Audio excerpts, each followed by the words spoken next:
All right, let's talk about ForgeBox and VS Code modules.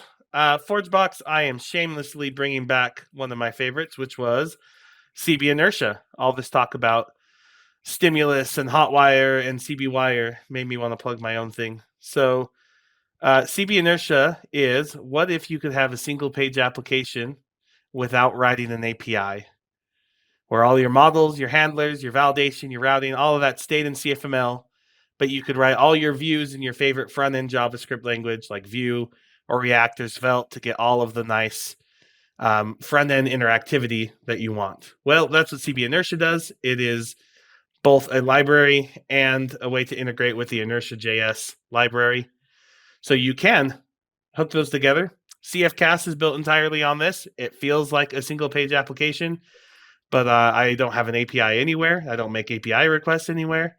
I get to interact with it just like I would any other CFML application. And all my views are JavaScript files, are Vue files. So if that interests you, that's cbInertia.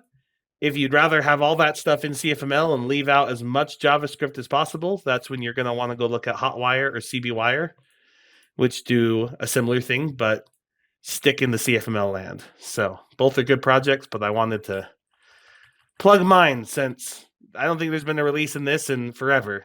The JavaScript stuff keeps changing, but the server stuff is just good old boring, still works. So are you updating the JavaScript portions of it? So the JavaScript portions, this is one of the things I love about it, are updated by the people who make Inertia, because it's a protocol where as long as the server responds with the right status codes and headers, it will consume it. It doesn't care what the server is running on the back end. So you can update your front end with all the cool changes they've done, and it still works with cbInertia on the ColdFusion server. If you use cbInertia, then the onus is on you to include the right JavaScript files on your front end, and you can grab the latest version of those, basically. Yep.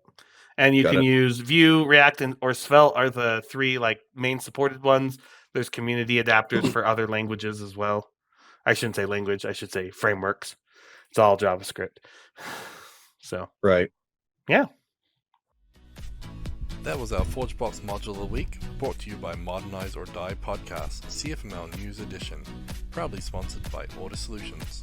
You can see the new episodes every week on cfmlnews.modernizeordie.io or on the Order Solutions YouTube channel.